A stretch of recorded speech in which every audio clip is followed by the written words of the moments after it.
Kesehatan Anda menjadi prioritas kami. Itu adalah kalimat yang menjadi komitmen dan juga menunjukkan bagaimana upaya yang telah dilakukan secara maksimal oleh para tenaga medis dalam merawat pasien yang memang terjangkit virus corona.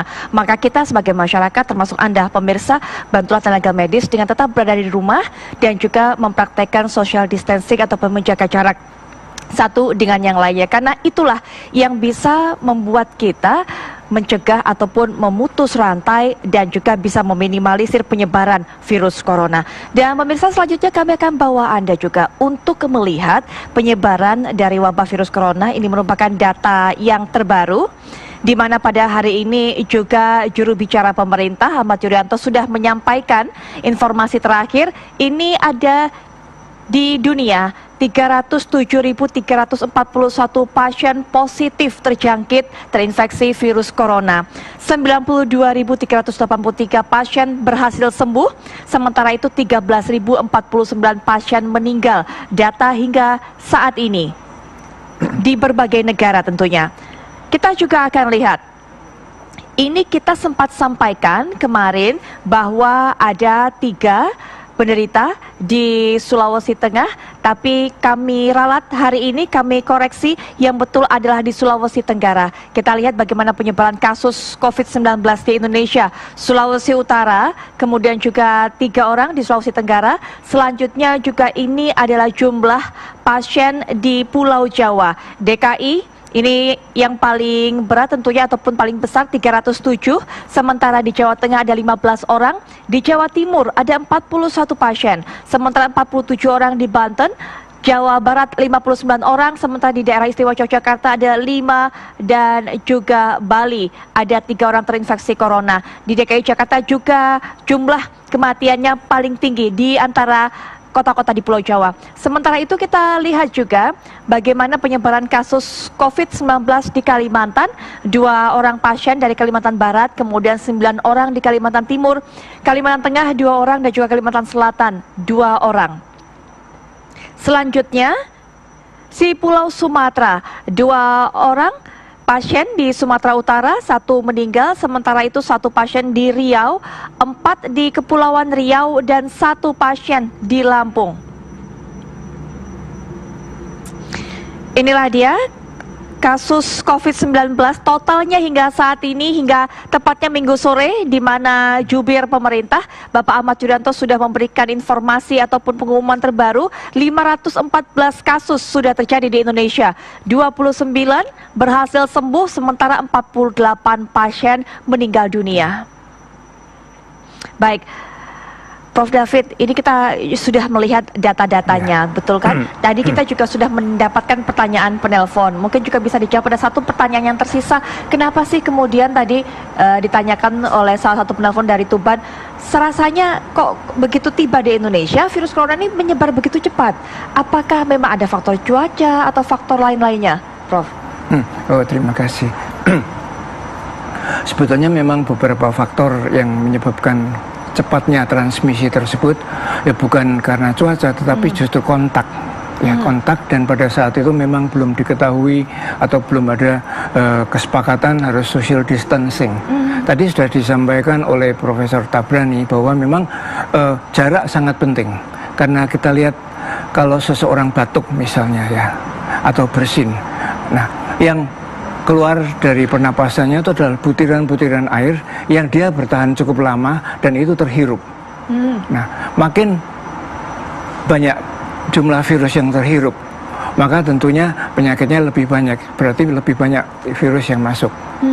Nah, itu yang pertama. Dan kedua juga kontak yang lain ya, misalnya kalau kita memegang sesuatu lalu tidak sadar kita memegang bagian wajah kita ya, yang mengandung mukosa, selaput lendir, itu juga bisa menyebabkan penularan, tetapi memang lebih intens ya kalau melalui udara ataupun ya partikel-partikel yang terhirup tadi. Iya, Prof. David, ini juga WHO baru saja mengeluarkan hasil penelitiannya di awal pekan bahwa kabarnya memang virus corona ini survive in airborne, bisa bertahan di udara dalam jangka waktu yang cukup lama, begitu mungkin bisa dijelaskan?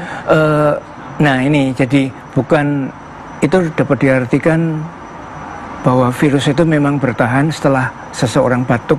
Ya. Kan terutama kalau kelembaban tinggi dan berat jenis dari virus ini ringan, sehingga dia tidak serta-merta tertarik gravitasi bumi ke bawah, tapi dia bisa melayang. Nah, kalau jarak dekat itu lebih banyak terhirup. Jadi begitu. Bisa mengambang virus itu, di virus melayang?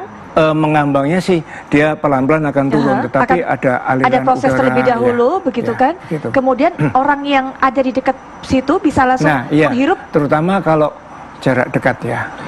Baik, baik. Dan indoors yang dikatakan ya, kalau sirkulasi AC dalam ruang tertutup itu memang kita tidak tahu bahwa. Tapi virus itu dari droplet itu tadi? Iya, droplet. Oke, jadi ketika droplet tersembur, tidak langsung serta-merta tertarik ke bawah, tapi melayang-melayang dulu, dan itu bisa kemudian dihirup oleh siapapun yang ada di posisi begitu, Profesor Tabrani juga ya? Baik, baik. Itu perlunya jaga jarak. Jaga jarak. Baik, ya. Itu juga yang tadi sempat ditanyakan oleh salah satu penelpon kita, bahwa memang harus mempertanyakan soal penyebaran gitu. Jadi bukan karena cuaca, bukan apa, tapi karena memang kontak satu sama lain. Ya, tapi saya ingin sampaikan juga pada penelpon tadi dari Tuban bahwa di Indonesia sebetulnya belum banyak itu. Karena hari ini satu hari di Amerika itu 2.693 kasus baru. Di Spanyol 3.000 lebih. Di Iran 1.000 lebih. Kita hari ini nambahnya 60-an. 64, betul. Ya, jadi tidak sebanyak yang seperti yang Anda pikir, wah luar biasa, tetapi hati-hati. Jangan anggap enteng. Karena kita belum mencapai puncaknya ini. Karena itu kan nanti Prof. David akan menjelaskan. Karena kalau orang sudah banyak kena, kemudian tidak sakit, tapi daya tahan tubuhnya, tentara-tentara dalam badannya disebut imun sistemnya berkembang, nah itulah mulai agak menurun sebarannya. Nanti Prof. David yang ngerti itu soal patofisiologinya itu. Iya. Prof, itu memang salah satu perhitungannya adalah puncaknya di bulan April, bulan Ramadan begitu? April, Mei? Kita nggak boleh bilang begitu ya, tapi kalau saya lihat ini usaha dari pemerintah dan juga dibantu dengan berbagai pihak, ini sangat intensif. Dan kalau nanti upaya untuk menjarakkan jadi social distancing, kemudian pakai masker dan dikurangi kontak ya, bersentuhan, saya kira ini akan lebih cepat turun dibandingkan yang negara-negara lain yang sudah mengalami. Ya, kita akan mendapat ini kan pada giliran hampir akhir.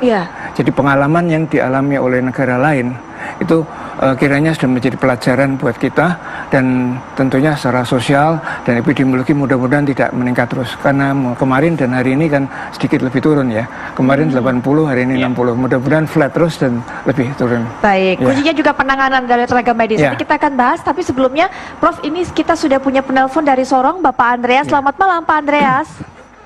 Selamat malam Mbak Putri. Ya, Pak Andreas, mungkin ada yang mau ditanyakan kepada dua profesor kita ini? Iya, baik. Selamat malam Mbak Putri, selamat malam Prof.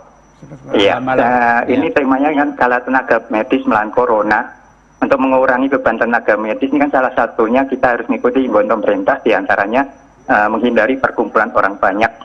Karena saya orang Kristen, jadi saya menyoroti kegiatan di gereja. Jadi saya hari ini membaca berita, saya sangat sedih.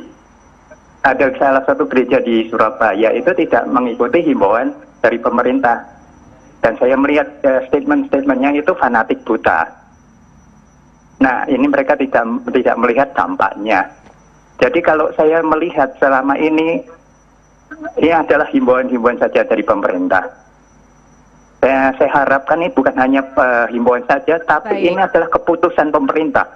Atau keputusan gubernur atau wali kota melalui perda, Mbak. Harus dilaksanakan, tidak bersifat himbauan. Yang ada yang melaksanakan dan ada yang tidak. Terima kasih. Ya, baik Pak Andreas, terima kasih. Kita dapat poinnya, nanti kita akan bahas tentunya. Dan kita akan juga jawab, Prof, nanti pertanyaan-pertanyaan dari para pemirsa. Tapi setelah jeda berikut ini, apakah Bank Indonesia Malam Akhir Pekan akan segera kembali?